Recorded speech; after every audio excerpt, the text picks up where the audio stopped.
Babul ghusli, bab menerangkan tentang mandi. Ta'riful ghusli lughatan, mandi menurut bahasa artinya adalah as-sailanu, mengalir. Jadi menurut bahasa artinya mandi itu mengalir. Wa syar'an, sedangkan menurut syara, menurut agama yang namanya mandi, ta'mimu jami'al badan bil ma'i biniyatin makhsusatin, yaitu meratakan seluruh anggota badan dengan air dan dengan niat yang sudah ditentukan. Itu mandi. Al-farqu bainal ghusli wal ghusli wal ghisli, perbedaan antara ghusli, ghusli berarti ogine dibaca domah, ama ghusli ogine dibaca fathah, sama ghisli oginnya dibaca kasrah. Ini beda, ini bahasa Arab Pak. Beda harokat saja bisa beda maknanya bahasa Arab. Apa ghuslu? Kalau dibaca dhammah oghinnya ta'mimu jami'al badan bil ma'i. Kalau ghuslu itu bahasa Arabnya mandi. Jadi mandi itu bahasa Arabnya ghuslu, oghinnya dibaca dhammah. Nah, kalau ghuslu dibaca fathah, ismun li ghusli ba'dil a'dha, yaitu nama pada basuhan sebagian anggota. Jadi ghuslu membasuh.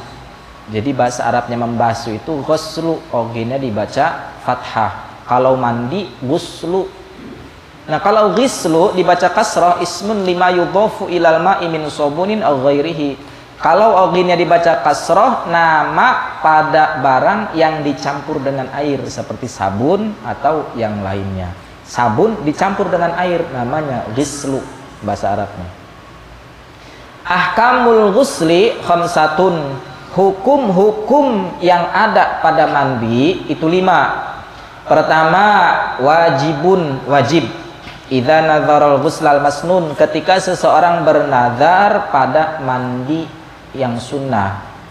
Dia mandi sunnah, mandi ini hukumnya sunnah tapi dia nazar jadi wajib. Seperti mandi pada hari Jumat, kan sunnah, dia nazar. Kalau misalkan nanti hari Jumat saya sehat badannya, saya bernazar akan mandi pada hari Jumat. Mandi kan status hukumnya sunnah tuh hari Jumat, tapi karena sudah dinazarkan jadi wajib. Wa fi halatin situn, dan dalam ada 6 keadaan yang mewajibkan. Minha khurujul mani, salah satunya keluar air mani. Yang kedua mandubun, mandub sunnah. Ada mandi sunnah seperti apa? Ka ghuslil jum'ati wal aidaini, seperti mandi pada hari Jumat atau mandi pada hari raya Idul Fitri atau Idul Adha. Yang ketiga mubahun, hukumnya mubah, boleh. Idza kana li tabarrudi, kalau mandi itu tujuannya hanya untuk menyegarkan badan. Aduslah supaya seger badan tanpa niat apapun, pengen nyegerakan badan baik, itu mubah, hukumnya boleh. Awit tanadzufi biduni niyatin sholihatin, atau hanya untuk membersihkan badan tanpa ada niat yang baik.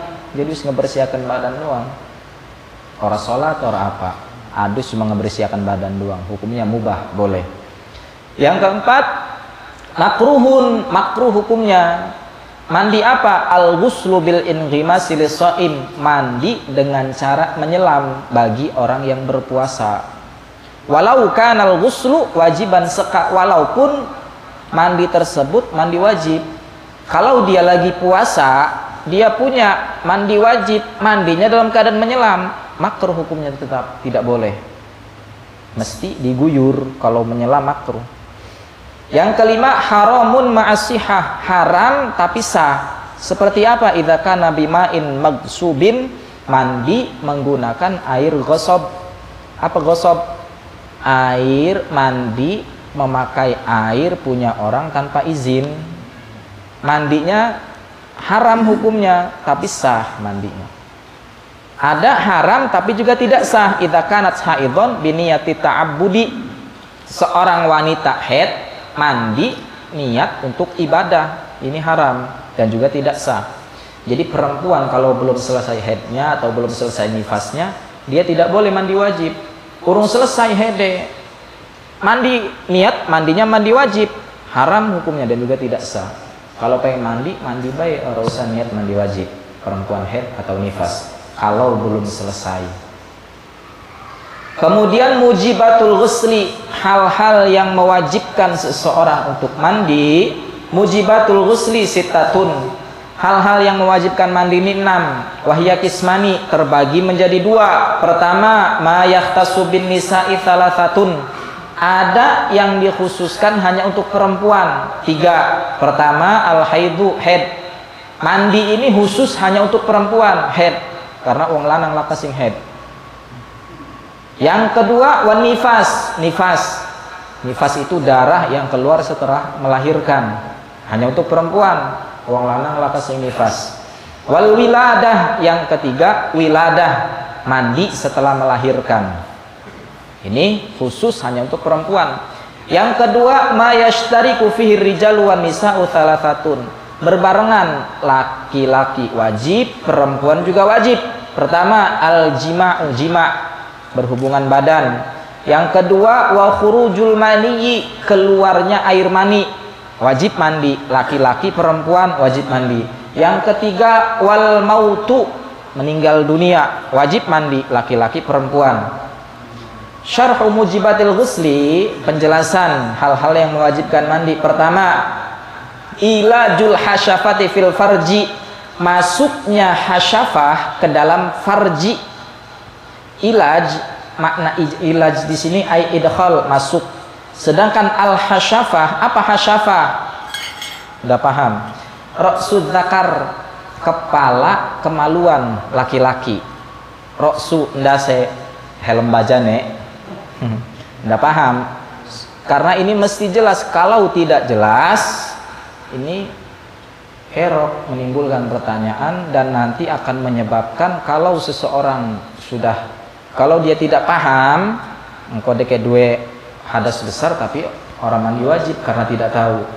Jadi hasyafah, kapan seorang laki-laki wajib mandi kalau dia berhubungan dengan istrinya. Jadi wajibnya itu ketika ra'sud dzakar, nih kemaluan, kepala kemaluan, masuk ke dalam farji, kemaluan seorang wanita. Namun cuma nempel doang orang wajib, belum wajib mandi.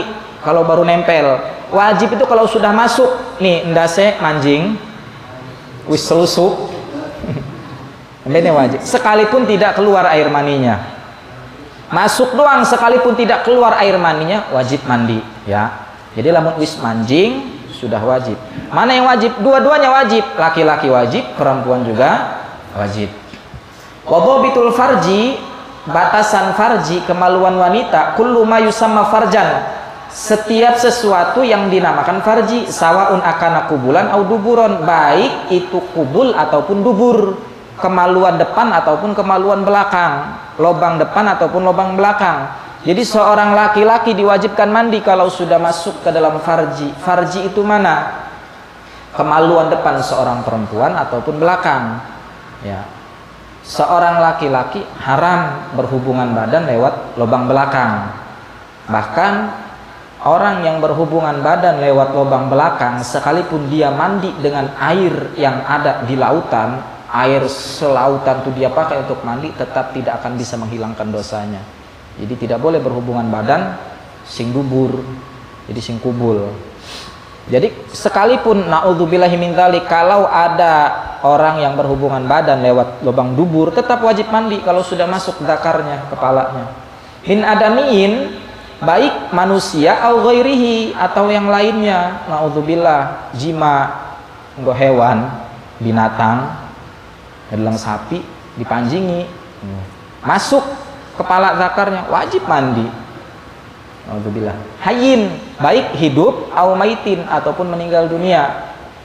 Ini baik yang masih hidup ataupun meninggal dunia. Orang mati, wadon cakep, pas diadusi dinggo, dijima, wajib mandi kalau sudah masuk. Yang kedua, khurujul mani, keluarnya air mani. Fal maniyu la yujibul ghusla illa idza baraza ay kharaja. Mani ini tidak mewajibkan mandi kecuali dia memang sudah benar-benar keluar, ya. Air mani yang mewajibkan seseorang untuk mandi itu ketika sudah benar-benar keluar. Falau baqiyal maniyu fi qisbatid dzakar, kalau air mani itu masih ada di batang kemaluan laki-laki, fala yajibul ghuslu, maka tidak wajib mandi. Umpama keluar air mani, pas keluar tapi nggak keluar, masih di batangnya, masih di dalam batang, kerasa air maninya masih di dalam batang, tidak wajib mandi. Wajibnya itu kapan? Ketika keluar. Kalau sudah keluar itu yang wajib mandi. Kalau masih ada di batang, tidak wajib mandi. Dhabitul mani alladzi yujibul ghuslu ithnani. Batasan mani yang mewajibkan mandi ini dua. Pertama, ayyakuna mani syakhsi nafsihi, air maninya sendiri. Mesti paham Pak ya? Yang mewajibkan seseorang mandi itu yang keluar itu air mani punya sendiri. Emang apa bedanya? Fala yajibul ghuslu idza kharaja minhu maniyyu ghairihi. Tidak wajib mandi ketika yang keluar itu adalah maninya orang lain. Walakin yang kudul wudu, tapi dapat membatalkan wudu. Gimana maksudnya air mani orang lain? Begini penjelasannya.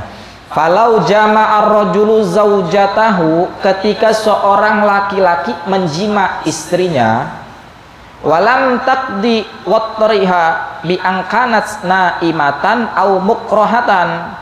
Kemudian si istri ini dalam keadaan tidak ada kehendak, orang anak kepengen jima, si istri lagi turu dienggok karo lakine, kan orang tidak ada kemauan, atau dipaksa orang gelem, dipaksa karo lakine jima.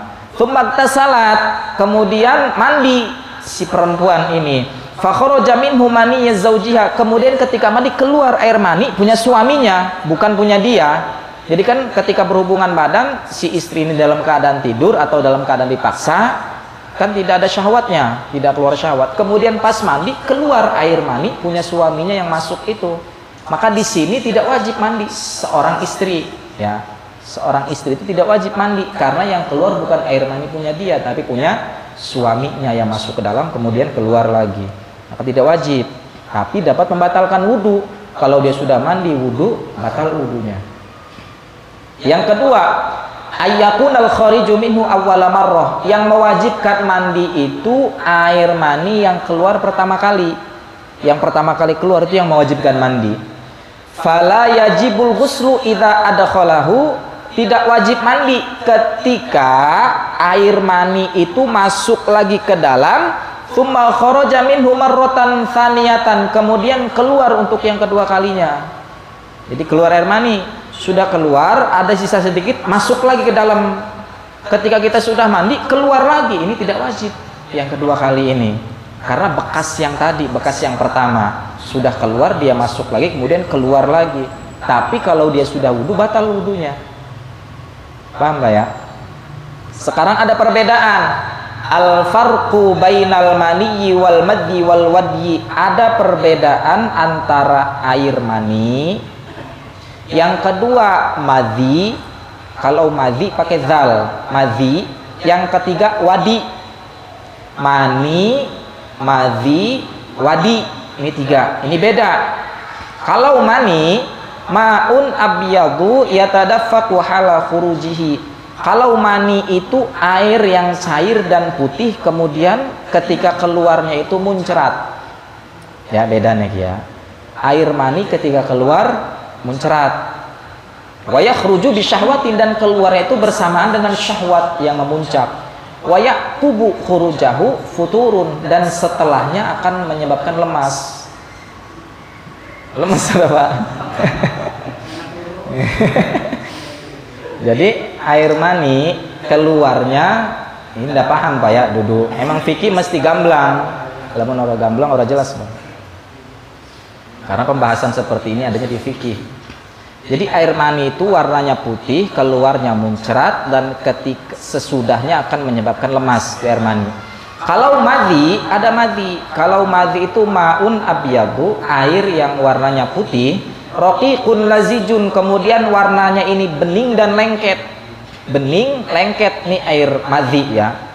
Yakhruju 'inda thawrani syahwa, keluarnya ini ketika gejolak syahwat lagi bergejolak, bila syahwatin kamilatin, tapi tidak sampai sempurna, jadi belum sampai puncaknya.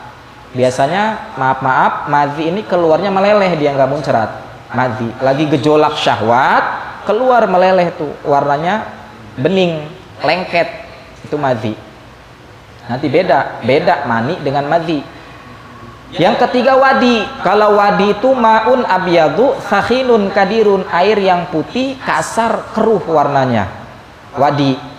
Yakhruju ba'dal baul, keluar setelah seseorang ini sehabis kencing. Jadi nguyuh, setelah nguyuh metu ku cairan iku arane wadi. Aw inda hamlin syai'in thaqilin, atau ketika seseorang membawa beban yang berat. Lagi gawa abot tiba-tiba kerasa sing meleleh, iku arane wadi. Ya, meleleh metu ora kerasa, iku wadi. Warnanya dia putih kasar dan keruh itu kekuning-kuningan. Nah, al hukmu inda khuruji ahadihima, hukum ketika keluar salah satu dari yang ketiga ini. Pertama mani. Air mani yujibul ghusla, mewajibkan seseorang untuk mandi. Kalau keluar air mani wajib mandi. Jadi ingat ya, air mani keluarnya ya tadafaq. Dalam Al-Quran kan dijelaskan mimma khuliqa mimma indafik, manusia itu diciptakan dari air yang meloncat, muncrat, air mani. Wala yanqudul wudu wa huwa tahirun, dia tidak membatalkan wudu dan hukumnya suci. Seseorang lagi punya wudu nih, keluar air maninya, wudunya tidak batal. Air mani tidak membatalkan wudu, tapi wajib mandi. Kenapa kok tidak batal wudunya? Karena ada hal, kemarin sudah dijelaskan, karena ada hal yang kewajibannya itu lebih besar daripada wudu, yaitu mandi. Wahwa tohirun, dan hukum air mani ini suci. Kalau air mani itu kena celana dalam atau kena sarung, suci hukumnya masih air mani. Kalau madhi dan wadi tadi, madhi keluar ketika gejolak syahwat, keluarnya meleleh. Wadi pun sama, keluarnya ketika seseorang sehabis kencing atau ketika membawa beban yang sangat berat. Hukmuhuma kal baul, hukum keduanya ini madhi dan wadi sama seperti air kencing. Kayak mana air kencing? Fayun qudhanil wudu, dapat membatalkan wudu, wahuma najisani, dan ini hukumnya najis, tapi tidak mewajibkan mandi. Keluar nih, tidak wajib mandi, cuma najis, wajib dibasuh, dibersihkan, karena hukumnya sama seperti air kencing. Kalau dia punya wudu, batal wudunya. Alamatul mani yajibul ghuslu idza wujidat ihda hadhil alamat. Ciri-ciri air mani yang mewajibkan mandi, ketika ditemukan salah satu dari ciri-ciri ini, mewajibkan mandi. Wala yushtaratu kulluha, tapi tidak diwajibkan semuanya. Wal mar'atu mithlur rajuli fi dzalika, laki perempuan sama seperti laki-laki di dalam cirinya ini. Wahia salasatun, ada tiga. Pertama, at-taladzudzu bi khurujihi, air mani itu keluarnya terasa nikmat ketika keluar. Ayakhruju bi syahwatin, keluarnya dengan syahwat, ya. Air mani keluarnya itu lezat. Enak ora, Pak? Ini nggak jelas. Jadi air mani itu keluarnya ketika gejolak syahwat, nikmat, taladzud itu lezat, nikmat keluarnya. Jadi tandanya air mani. Lamun tidak nikmat berarti dudu mani, madi atau wadi. Yang kedua, atadafuku, keluarnya dengan cara yakhruju ala dufaatin, dengan cara muncrat.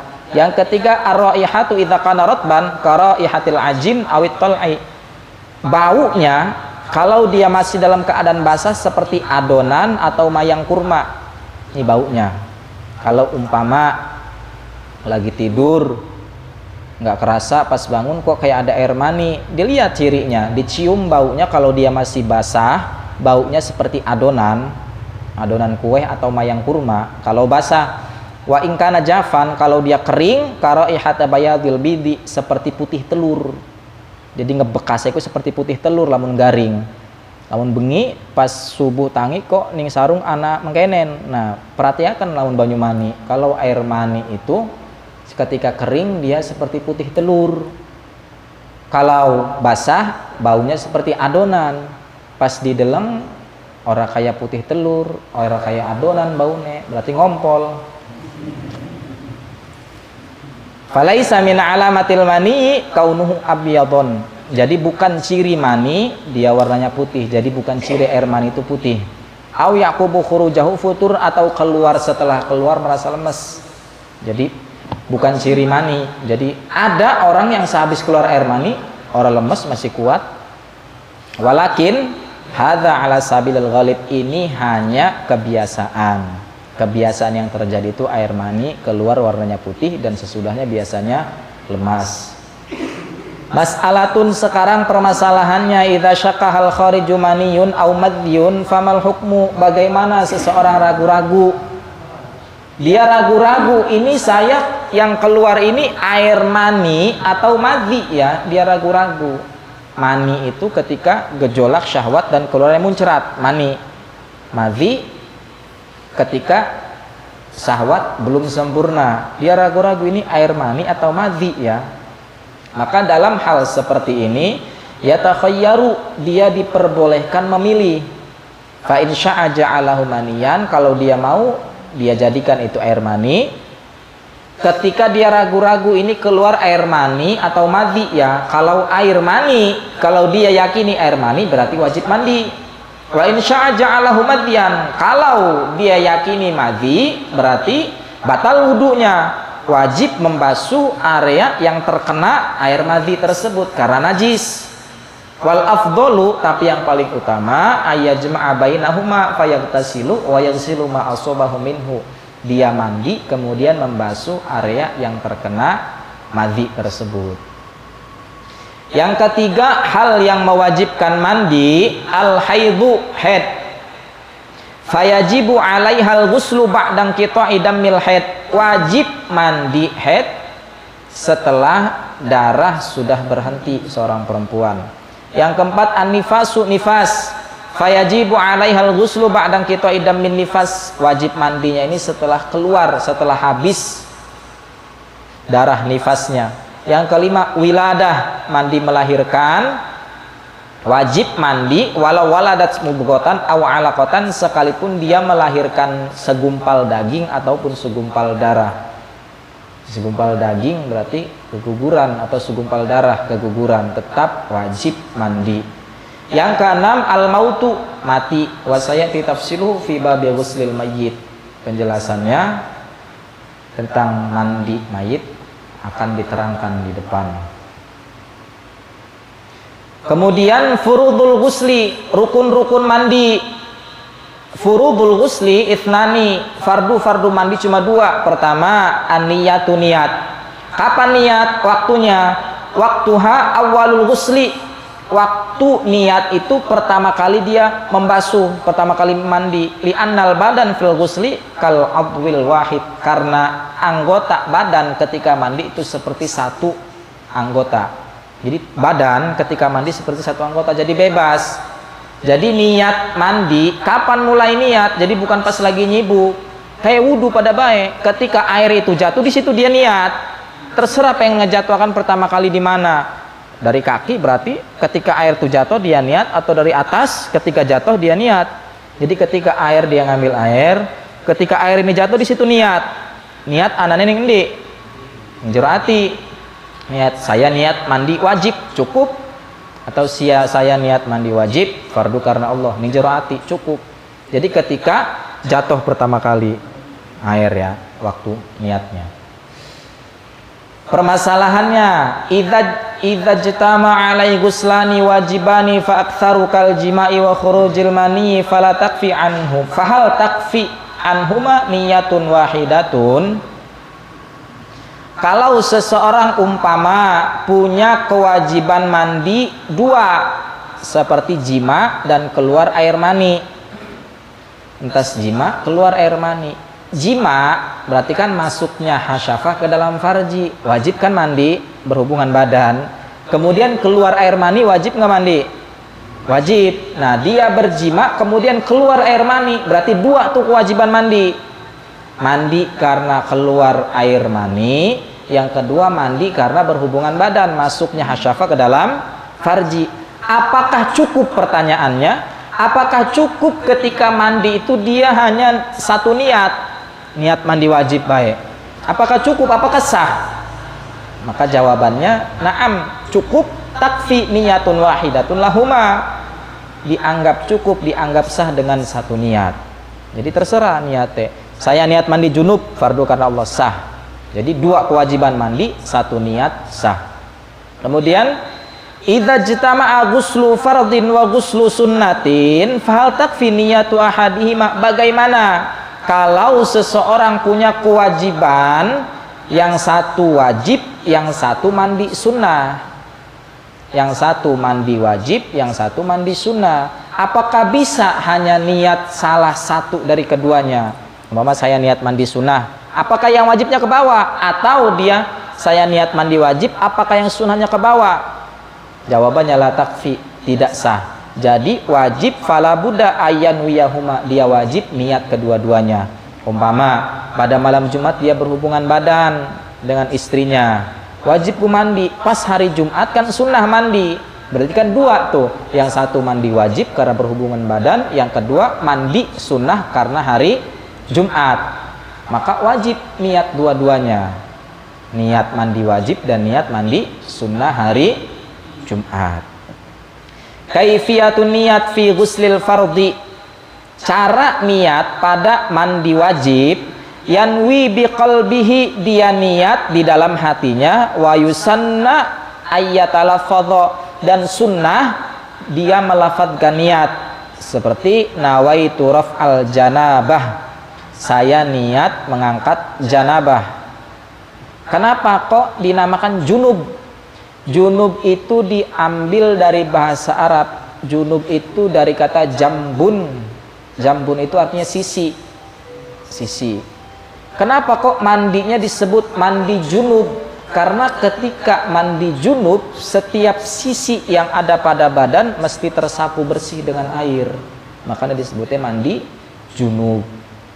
Au nawaitu raf'al hadatsil akbar, atau dia niat nawaitu raf'al hadasil akbar, saya niat mengangkat hadas besar. Atau nawaitu fardhul ghusli, atau dia niat saya niat fardu mandi. Atau nawaitu thaharata lis-shalah, atau saya niat toharoh, bersuci untuk sholat, sah. Jadi terserah niatnya dibaik. Jadi sunnah dilafadzkan nawaitu raf'al janabah, dalam hatinya juga mesti niat, saya niat mengangkat janabah, hadas besar. Atsani, yang kedua, ta'mimul badani bil ma'i ay kullal badan, wajib ay kullil badani. Kemudian kewajiban mandi yang kedua, meratakan anggota badan dengan air. Jadi seluruh anggota badan dari ujung rambut sampai ujung kaki mesti tersapu bersih dengan air. Jadi jangan sampai ada yang tidak tersapu, terbasuh dengan air. Maka di sini tegaskan fayata'ahadul mawadhi'a allati yukhsha adamu usulil ma'i ilaihi. Jadi seseorang mesti memperhatikan anggota-anggota badan yang khawatir tidak terbasuh oleh air. Seperti apa? Kal ibdoini, dua ketiak. Ketika mandikan otomatis kelek ngenen ke. Maka awas ketiak mesti diperhatikan. Jadi mesti dibasuh maning, dibersihkan, mesti kesapu bersih dengan air, mesti kebasuh. Kalau mandi begini ketiaknya tidak terbasuh dengan air, tidak sah mandinya. Maka perhatikan ketiak, wa ma'ati fil batni, kemudian lipatan-lipatan badan, ising gemuk badannya. Ketika mandikan jongkok, otomatis perut ngelipat. Maka awas perhatikan, kalau lipatan badan ini tidak terbasuh tidak sah. Wal udhunaini, kemudian telinga, wa ma bainal fakhidzaini, kemudian antara paha, wa ma bainal ilyataini, antara pantat mesti tersapu bersih dengan air. Mas'alatu ghuslil aqlab, permasalahan membasuh aqlab. Aqlab itu orang yang belum sunat. Ay ghuslu ma tahtal jildati al-kulfati tuqta'u indal khitan. Umpama ada orang yang belum dikhitan, wis gede, wis balik, urung dikhitan, kemudian keluar air maninya, apakah wajib disele-sele itu dibasuh daleman bawahan aqlabnya, itu kulit yang menutupi namanya kulfah, kuncupnya itu dalamnya. Pertama, fi ghuslil hayy, dalam membasuh orang, dalam mandi orang yang wajib, mandi orang yang masih hidup. Kalau dia orang yang hidup belum disunat, sudah balik, punya kewajiban mandi, punya hadas besar, keluar air mani, maka yajibu isolul ma'i ila ma tahta kulfatil aqlab, maka dia wajib membasuh di bawah kulit tersebut, kuncupai wajib dibasuh. Fa in ta'adzara wusulul ma'i ilaiha shallaka faqidit tahuraini fayajibu alaihi alqadha. Kalau dia sulit memasukkan air ke dalam kulfah, maka dia sholat seperti orang yang tidak punya dua alat bersuci. Jadi ketika sholatnya sah, tapi ketika sudah disunat dia wajib dikodok. Sampai balik urung disunat, dua punya mandi wajib, ketika mandi tidak bersih, kulfahnya tidak terbasuh, maka sholat yang dia laksanakan itu wajib dikodok karena tidak sah mandi wajibnya. Makanya kita mesti perhatikan mandi wajib ini, Pak. Sepele sepertinya, tapi banyak orang yang tidak mengerti tata cara mandi wajib, karena ini bisa berdampak kepada sholat kita. Kalau mandi wajibnya tidak sah, otomatis sholatnya pun tidak sah. Karena orang sholat mesti suci dari dua hadas, hadas kecil maupun hadas besar. Maka mesti perhatikan, gampang, mandi wajib cuma dua, niat sama meratakan seluruh badan dengan air. Jadi lamun sing ngerasa urung bersih mandi wajibnya, balik sing kene nyemplung ning kali, bur kabeh kebas. Jadi enak adus mending kali Pak ya, tinggal nyemplung bae wis ora ragu, kabeh sekali badan tersapu bersih terbasuh. Jadi itu fardu mandi. Yang pertama niat ketika air jatuh pada anggota badan. Yang kedua, meratakan seluruh anggota badan dengan air. Jadi seluruh anggota badan wajib tersapu bersih, terbasuh dengan air. Sunanul ghusli wallahu a'lam bishawab.